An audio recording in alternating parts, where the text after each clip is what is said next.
Bueno, pues si os parece, podemos dar comienzo al quinto encuentro 5.0 de este año, que en este caso es con nuestro asociado Metiosim, ¿vale? Están aquí tanto Martí como Raúl. En este caso va a ser el ponente Raúl, pero está también Martí de representante, ¿vale? Así que nada, os doy la palabra a vosotros. Perfecto, muchas gracias, Olga. Voy a compartir mi pantalla. Por favor, ¿me confirmas que ya la ven? Sí, ujú, se ve perfecto. Perfecto. Bien, pues bien, buenos días a todos y muchas gracias por asistir a esta sesión donde desde Meteosim nos gustaría hacer esta presentación que hemos titulado Calidad del aire y herramientas de modelización en el sector de minero.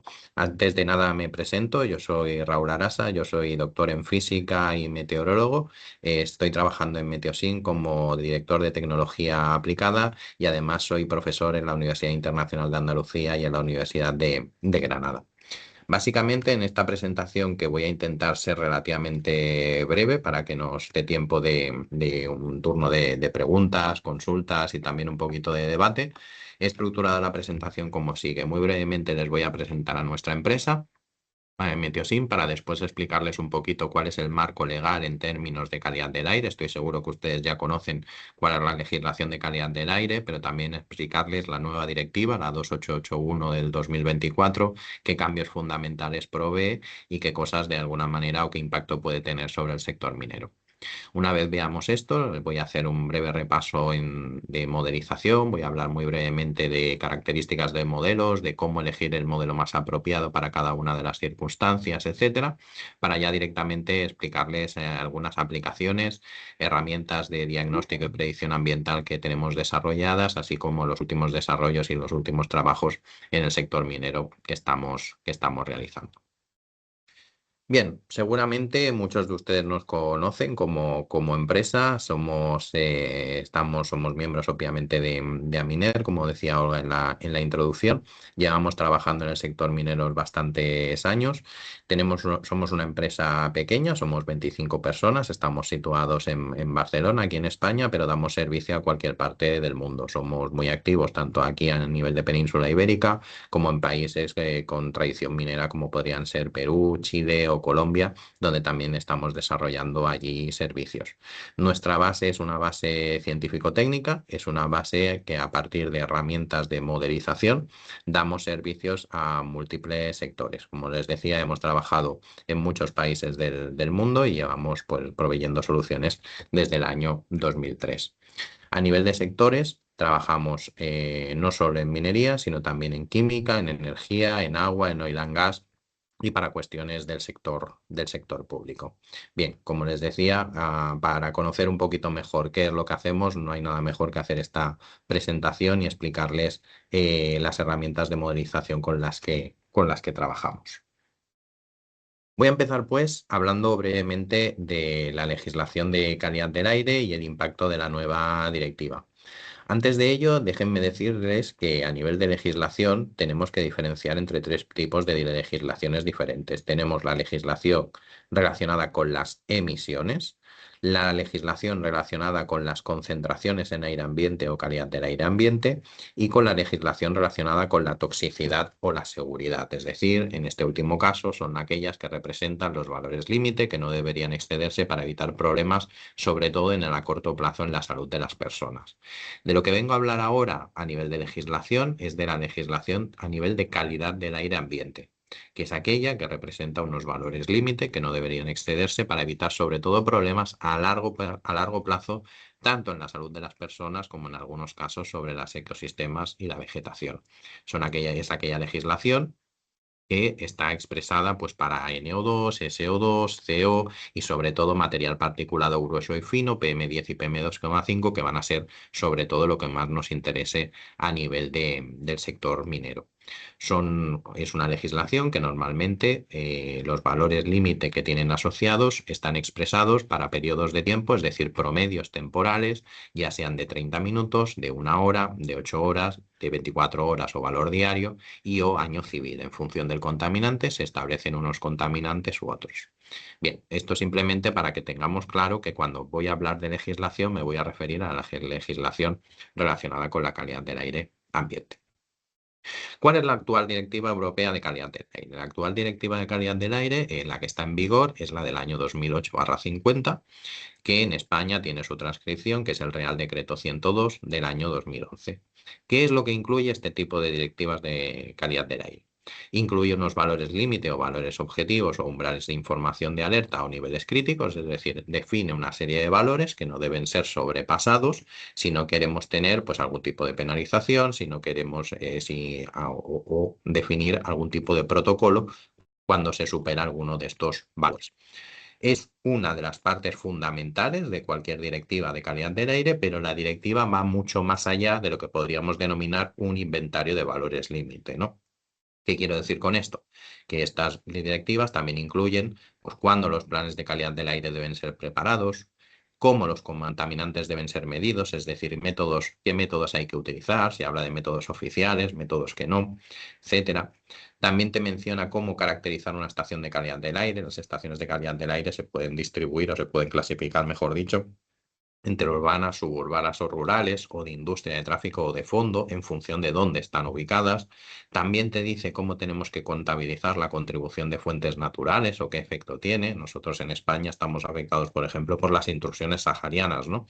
Cuando hay una intrusión sahariana que pueda generar una excedencia del valor por ejemplo, de PM10, pues hay todo un método que te dice, pues, cómo hay que descontar estos días dentro de tu análisis anual o tu análisis estadístico que hagas.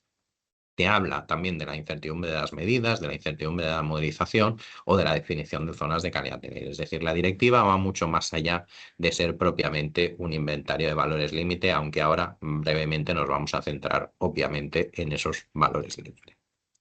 Bueno, pues la directiva actual, como les decía, de calidad del aire, a nivel de valores límite, tiene una pinta como la que están viendo en la imagen. En la imagen les estoy enseñando una tabla donde estoy colocando a la izquierda los diferentes contaminantes por orden SO2, NO2, benceno, monóxido de carbono, plomo, PM10, PM2,5 y ozono troposférico. Y toda la columna, todo el resto de columnas corresponden a, primero, el tipo de... Voy a poner aquí el puntero. Nos indica si el promedio debe ser cada 30 minutos, si el promedio debe ser 1 hora, si el promedio debe ser cada 8 horas, en un día, en un año o por 3 horas consecutivas. Y además hay algunos casos donde te dice cuántos valores o cuántas superaciones o cuántas excedencias están permitidas.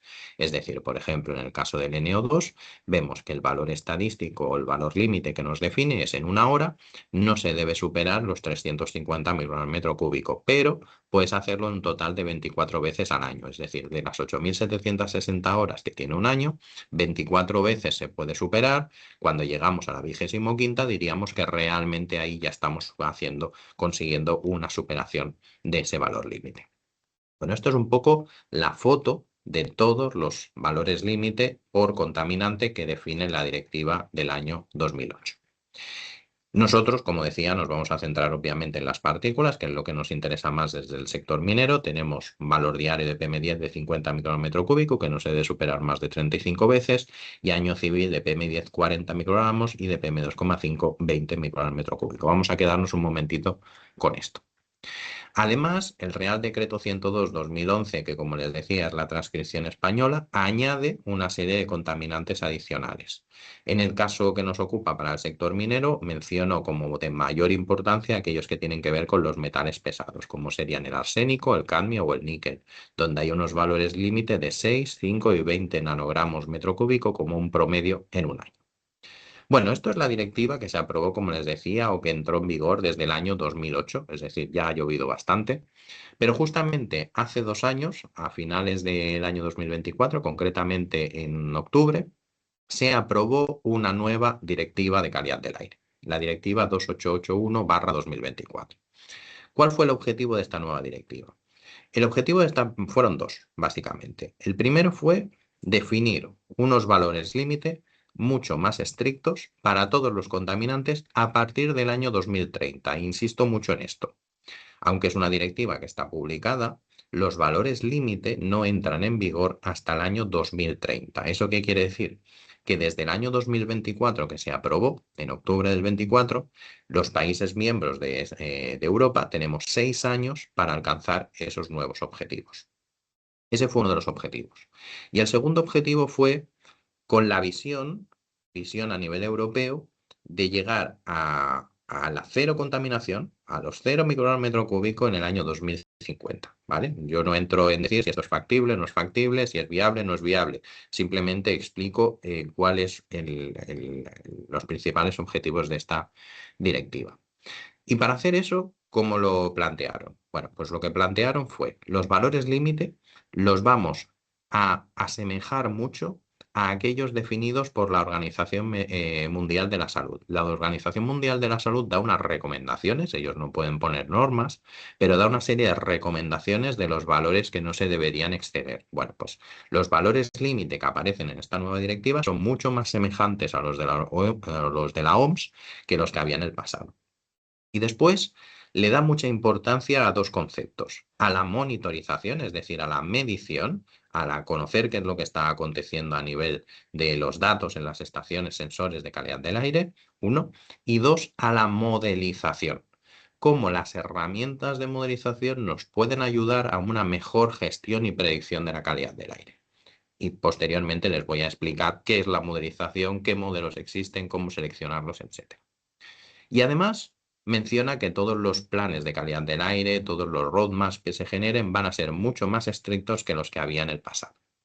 Y simplemente un poquito de historia para que vean. La propuesta de la Directiva de Calidad del Aire por parte de la Comisión Europea fue en octubre del 22.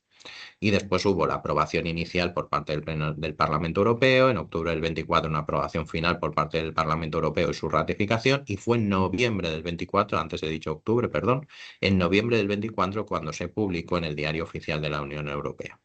Insisto mucho, 6 años para alcanzar los nuevos objetivos, tenemos hasta el año 2030, y 2 años para adaptarnos. 2 años para adaptarnos, ¿qué quiere decir? Que tiene que haber una transcripción española pues antes de noviembre del 26. ¿Cuáles son los aspectos fundamentales de esta nueva directiva? Uno, ya lo he dicho, alineamiento de los valores límite con aquellos de la OMS.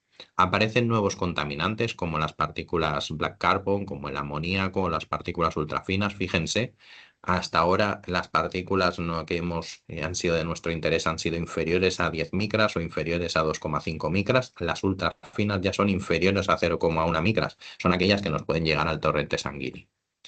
También hay una serie de cambios en el número mínimo de estaciones por habitante, el concepto de los supersites, que después voy a mencionar qué es lo que es, voy a explicar qué es lo que es. Y básicamente lo que nos aplica más es incremento el uso de la modelización. ¿Y para qué?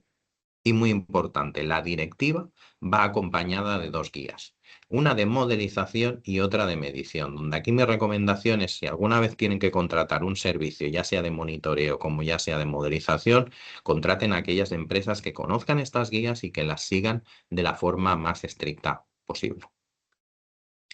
Pongo otra vez esta tabla, que no es la misma de antes, sino es la tabla con los valores límite actualizados en la directiva 2881/2024.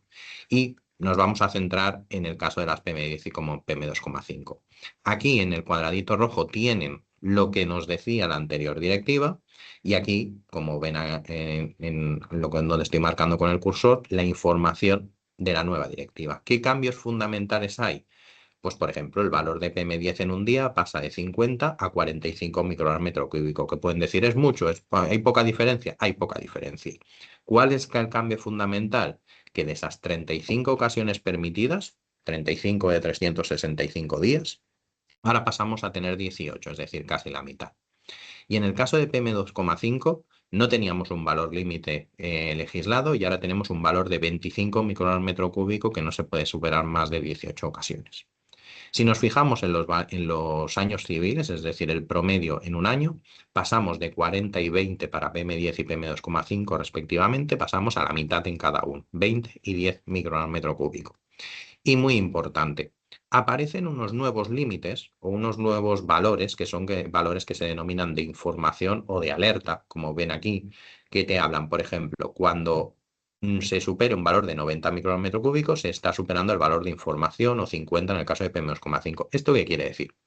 Esto quiere decir que esos valores que se consideran como de información o de alerta son los valores a partir de los cuales los planes de acción a corto plazo se pueden activar. ¿Y qué es un plan de acción a corto plazo? Es un plan de acción que, si la administración lo ha definido en la zona donde nos encontramos, puede obligar a que empresas de tanto de industria o en el caso, por ejemplo, el tráfico, tengamos que tomar medidas para que realmente no haya un problema de calidad del aire. Es decir, son protocolos de actuación que en caso que se llegue a estos valores, vamos a ver qué es lo que dice el protocolo de actuación y podemos obligar a ciertas empresas a, por ejemplo, no hacer una determinada actuación o incluso a tener que parar su actividad. Otros conceptos que aparecen en la nueva directiva es el concepto de un supersite. Un supersite no es nada más que una localización con un completo equipo de medición de calidad del aire. Es decir, es una estación donde si antes medíamos habitualmente PM10, PM2,5, NO2, ozono, SO2 y CO, aparte de todo eso, vamos a añadir ¿qué más?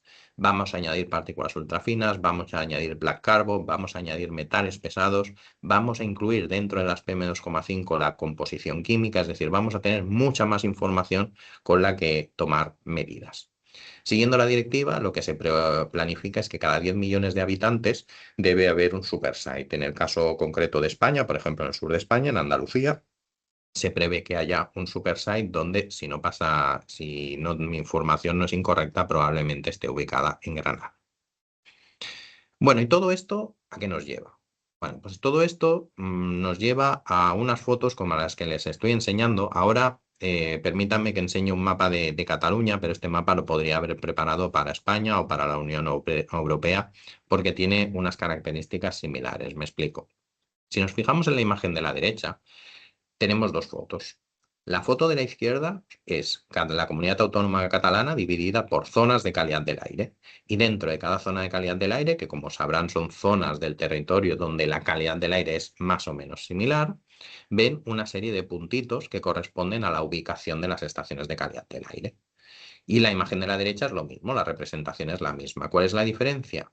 Que allá donde pintamos en rojo, quiere decir que se está incumpliendo la directiva. Entonces, ¿qué es lo que se ha hecho en este análisis? Pues la imagen esta que estoy marcando ahora es la imagen del estado de la calidad del aire en esta comunidad autónoma para el año 2022 y la imagen con la legislación del 2008 o del Real Decreto 102/2011, y esta imagen paralela de la derecha es la misma imagen para el mismo año 2022 si hubiésemos tenido en cuenta los nuevos valores límite de la nueva directiva, la 2881/2024. Como ven, tenemos muchas más superaciones, tanto por zonas de calidad del aire como estaciones de calidad del aire. Bueno, esto a nivel europeo, hemos visto imágenes dentro de la Unión Europea que lo han explicado, donde se menciona que más o menos el 70-80% de las estaciones de calidad del aire, con la nueva directiva, en base a los últimos resultados de las últimas mediciones, con la nueva directiva estaríamos superando alguno de los valores legislados. Es decir, tenemos un cambio fundamental. Otra forma de verlo, aquí lo que ven, por ejemplo, es el número de personas que estamos afectadas por una superación o que estamos expuestas, mejor dicho, a niveles de contaminación relativamente altos, ¿no? Si consideramos los estándares, por ejemplo, en este caso del 2021, según datos de la OMS, ¿eh? Aquí tenemos los valores de ozono, PM10, PM2,5, NO2. Vemos que PM10, por ejemplo, es de un 10%. Si vemos qué es lo que ocurre con estas recomendaciones, estas últimas recomendaciones de la Organización Mundial de la Salud, que no es estrictamente lo mismo que la Directiva de Calidad del Aire, pues vemos que en el caso de PM10 pasaríamos de un 10 a un 76%. ¿Con esto qué quiero decir?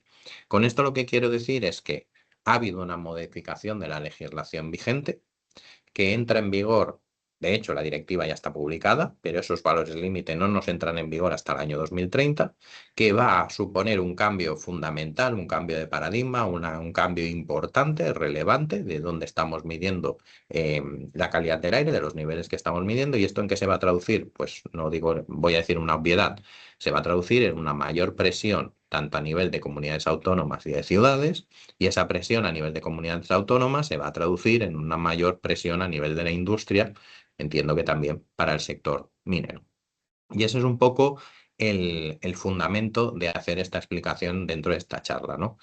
Pensemos que tanto la actual directiva ya contempla acciones que afectan a la industria, como son los planes de acción a corto plazo que antes mencionaba, o los planes de mejora de la calidad del aire, tanto regionales como locales, pero esta nueva directiva lo que va a hacer es que esos planes que se establezcan, que se definan dentro del paraguas, dentro del framework de esta nueva directiva, van a ser más exigentes y, en el caso de los planes de acción a corto plazo, van a tener que ser más efectivos en casos de que se pronostiquen episodios de contaminación.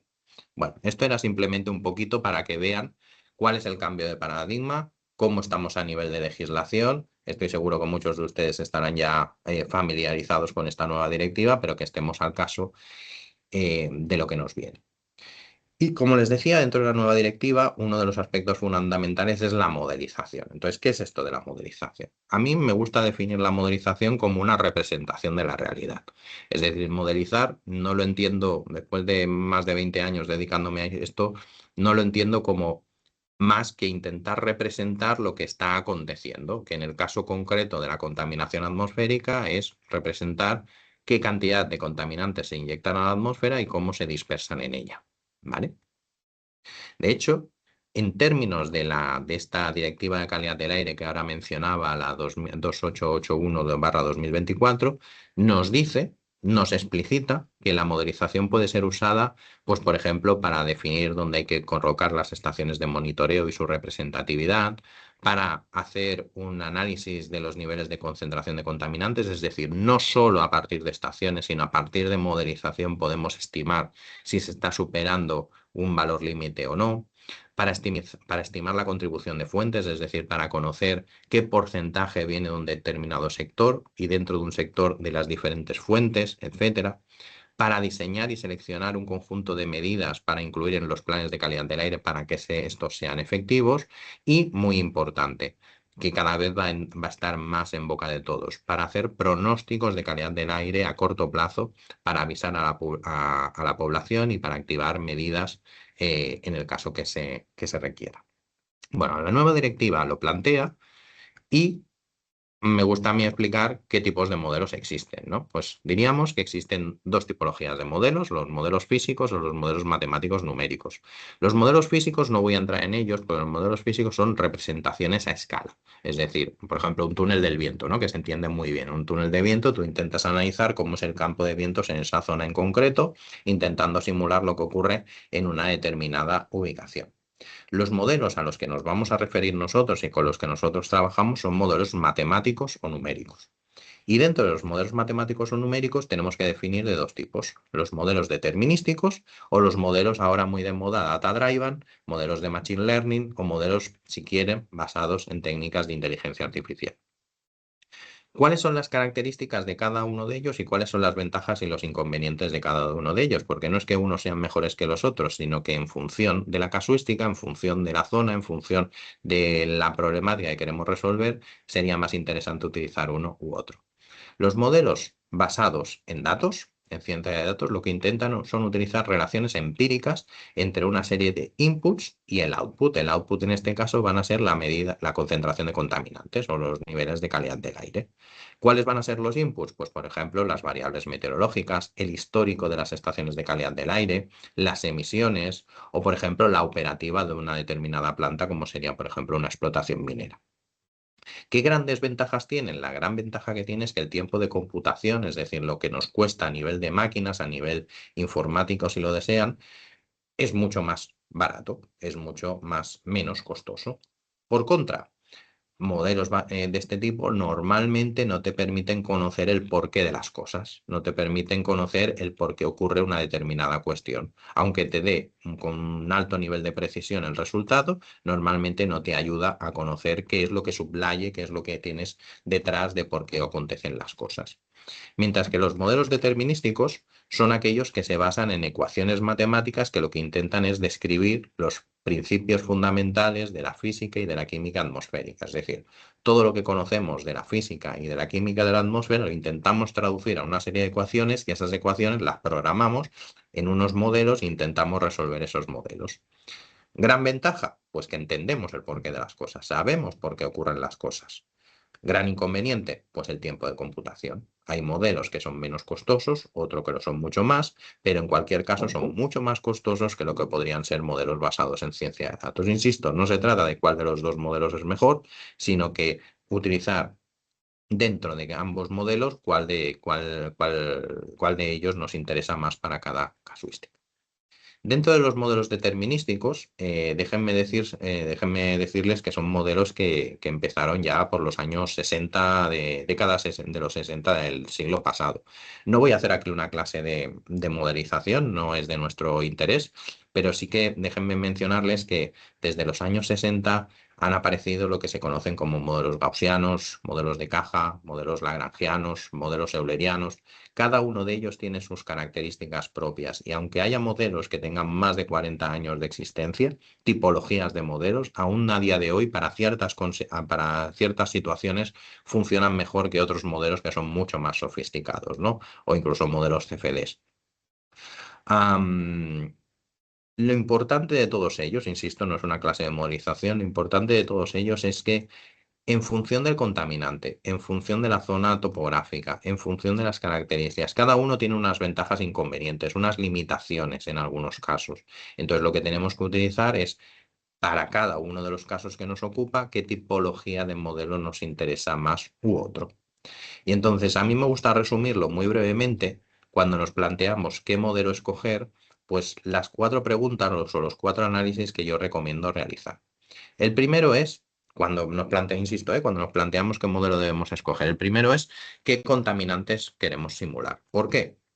Porque depende de si los contaminantes de interés son inertes o reactivos, es decir, si padecen reacciones químicas una vez son inyectados a la atmósfera o no. Si nos interesa simular contaminantes primarios o secundarios, contaminantes primarios son aquellos inyectados directamente a la atmósfera, contaminantes secundarios son aquellos que se forman en la atmósfera. O incluso si son considerados densos o neutros desde el punto de vista de su flotabilidad. Esto significa un gas denso, por ejemplo, son aquellos gases que tienen una densidad mayor que la del aire en la atmósfera a temperatura ambiente. Bueno, como no todos los como no todos los modelos incluyen reacciones químicas, o como no todos los modelos consideran gases densos, por ejemplo, pues este es un punto a tener en cuenta a la hora de escoger un modelo u otro. El segundo es el área de estudio. ¿Por qué? Porque no todos los modelos consideran que las áreas como topográficamente complejas. Es decir, si nos encontramos en una área topográficamente compleja, difícil de analizar desde un punto de vista geográfico, si quieren, o meteorológico, hay algunos modelos o algunas tipologías de modelos que tienen dificultades en estas zonas. Bueno, pues si nos encontramos en una zona de este tipo, pues no utilicemos este tipo de modelo. Pero si nos encontramos en una zona prácticamente llana, pues este modelo sí que nos puede dar buen resultado. Tercero, el tipo de aplicación. ¿Por qué? No todos los modelos están pensados para hacer pronóstico. Y la mayoría de ellos sí que están pensados para hacer diagnóstico, es decir, análisis a pasado. Pues en función de lo que nos interesa, utilizar un modelo u otro. O, por ejemplo, no es lo mismo si nos encontramos en una situación de emergencia, donde necesitamos una respuesta rápida y por tanto el tiempo es lo más prioritario de todo, o si nos encontramos en un análisis pues, de tipo más regulatorio o que podemos permitirnos el conocer dentro de unas horas qué es lo que va a acontecer. El tipo de aplicación también es muy importante. Y por último, la distancia fuente-receptor. Depende de la distancia que hay entre el punto de emisión, es decir, dónde se inyectan los contaminantes, y tu punto receptor de interés, es decir, las poblaciones, las estaciones de calidad del aire, etcétera. En función de esa distancia, es mejor utilizar un modelo u otro. Bueno, esto sería un resumen de las 4 características básicas que yo considero que debemos tener en cuenta a la hora de escoger un modelo. Pero más allá de eso, Yo con lo que les diría es que existen dos guías, una europea y una americana, que nos facilitan muy mucho.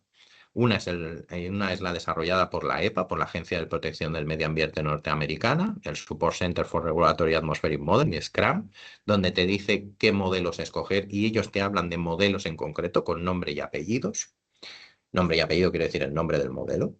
Y después tenemos en Europa el FAIRMOD, el Forum for Air Quality Modeling, que es un grupo donde los mayores expertos en modelización de calidad del aire se reúnen y van dando una serie de recomendaciones. Aquí no se habla del modelo a trabajar con nombre y apellido, es decir, con nombre del modelo, sino lo que te dan es una guía del tipo de modelo que debes utilizar para cada caso.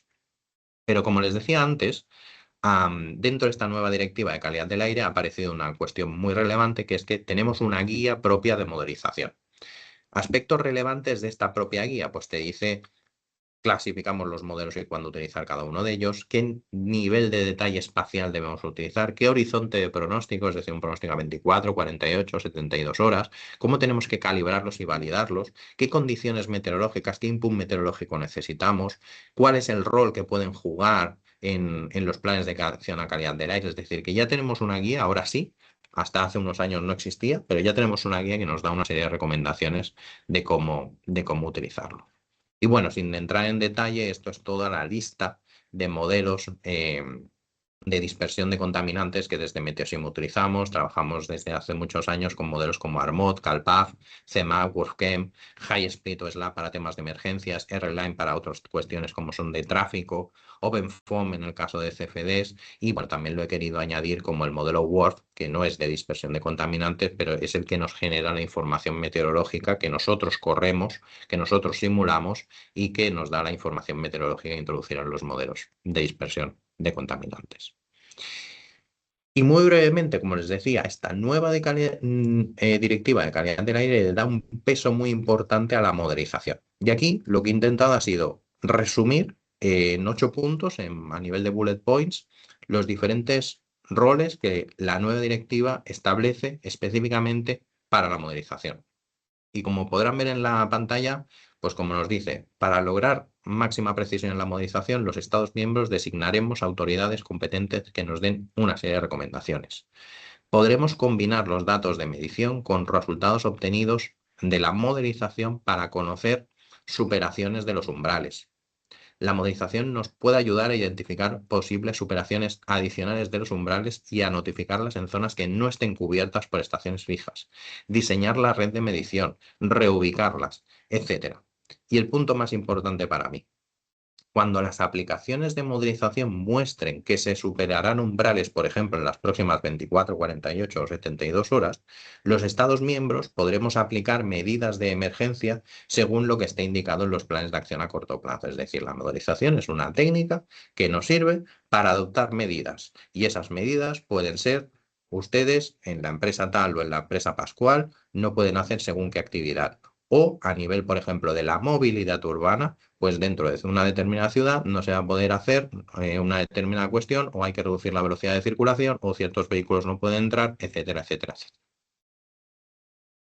Bueno, ¿y cómo todo esto a nivel de modelización lo transformamos en herramientas para gestores de la calidad del aire puedan tener una herramienta para el diagnóstico y predicción ambiental, y concretamente ya para el sector minero? Bueno, pues nosotros lo que hemos desarrollado son herramientas que nos permiten, por ejemplo, conocer la previsión meteorológica y de calidad del aire, nos permite conocer, por ejemplo, en minas de cielo abierto, cuál es la contribución de las voladuras en un punto receptor concreto, nos permite conocer la contribución de las fuentes de emisión, es decir, cuánto viene de la maquinaria, cuánto viene de la perforación, cuánto viene de la voladura, cuánto viene de las diferentes actividades que en una mina propiamente se dan. Nos permite generar retrotrayectorias, que después en otras slides les voy a explicar qué es lo que es. Nos permite conocer qué es lo que pasaría si, es decir, si yo adopto una determinada medida, yo tengo un pronóstico de calidad del aire, pero si yo adopto una determinada medida, ¿qué es lo que acontecería? Voy a estar emitiendo menos, ¿cuál va a ser mi impacto sobre los niveles de calidad del aire? Y yo valoro, ¿no? Costo-beneficio, cuánto me cuesta hacerlo y qué beneficio voy a obtener. Y herramientas que nos permiten generar datos tanto en tiempo real como generar alertas. Entonces, en las siguientes slides les voy a hablar muy brevemente de la herramienta de gestión y predicción ambiental que nosotros hemos desarrollado, que se denomina Meteosim Solution, que como les digo es una herramienta que nos permite gestionar riesgos atmosféricos. Nos permite conocer qué es lo que va a acontecer las próximas 24, 48, 72 horas a nivel de condiciones meteorológicas. Nos permite conocer si tenemos un inventario de emisiones de nuestra mina, pues nos permite conocer cuál es el impacto previsto para los próximos días a nivel de PM10, PM2,5 o metales pesados. O nos permite, por ejemplo, conocer a través de un análisis de retrotrayectoria si nosotros hemos podido ser los causantes de un episodio o no. ¿Esto qué quiere decir? Voy a explicar muy brevemente, ¿eh? Una trayectoria, siempre me gusta explicar que es muy sencillo de entender, ¿no? La trayectoria es lo mismo que si yo dejase un avioncito de papel, una cometa, en lo alto de una chimenea y viese cómo se va a mover en el tiempo. La retrotrayectoria es lo mismo, pero al revés en el tiempo. Es decir, imagínense que yo me coloco dentro de una estación, en un punto de una estación de calidad del aire, genero una retrotrayectoria, es decir, tiro una trayectoria hacia atrás en el tiempo, y lo que estoy viendo es de dónde viene la masa de aire que a mí me ha afectado en el punto X y en el tiempo T, que es el momento en el que se ha superado, por ejemplo, un umbral legislado. Bueno, pues como la retrotrayectoria nos permite conocer de dónde proviene la masa de aire, si eso la retrotrayectoria impacta sobre nuestra zona minera, nosotros hemos podido ser los causantes de esa superación. Pero si esa retrotrayectoria, por ejemplo, no impacta sobre nuestra explotación, nosotros no hemos sido los causantes. Y fíjense que mi vocabulario cambia, no es que me haya equivocado. Es que en un caso, como solo estamos analizando la dinámica de la atmósfera, pues en un caso me permite conocer si hemos podido ser los causantes y seguir investigando, y en el otro caso ya directamente me lo descarta y podemos acabar aquí el análisis. Bueno, si alguno de vosotros están interesados, pues lo podemos comentar con mucho más detalle en el turno de preguntas o en otro momento. También es una herramienta que integra toda la información de sensores. Toda la información de sensores ambientales que ustedes tengan dentro de la explotación minera o información pública de las estaciones de calidad del aire públicas que haya en el entorno, se pueden integrar dentro de la plataforma. ¿Para qué? Pues para que ustedes tengan información en tiempo real o en casi tiempo real de lo que está aconteciendo, pero también para generar una serie de alertas automáticas que les permitan conocer y yo recibir, ya sea a través, por ejemplo, de correo electrónico o a través de la plataforma, que a mí me permita conocer en casi tiempo real, oye, que en el punto X hemos tenido una superación de un determinado umbral. Tengámoslo en cuenta y vayamos a analizarlo. Como les decía, tenemos pronóstico meteorológico local y aquí ¿cuál es nuestro valor añadido? Miren, nosotros utilizamos las mismas técnicas, los mismos modelos que utiliza la Agencia Estatal de Meteorología EMET a nivel español u otras organizaciones. ¿Cuál es la diferencia? La diferencia es que nosotros corremos los modelos, primero nosotros simulamos, no los capturamos de ninguna otra administración o de alguna otra compañía, sino que nosotros los generamos y corremos los modelos dónde están nuestros clientes, dónde está nuestra explotación minera en este caso. Y como lo vamos a correr allí, lo vamos a configurar con las características más idóneas para esa zona del espacio. Y si, por ejemplo, AEMET necesita dar un pronóstico para toda España, el nivel de detalle con el que lo va a hacer, pues va a ser más grueso que si yo, por ejemplo, estoy en un punto de Huelva o de Granada y quiero hacer un análisis mucho más detallado. Voy a poder marcar píxeles mucho más pequeñitos y, por tanto, llegar a una precisión mayor.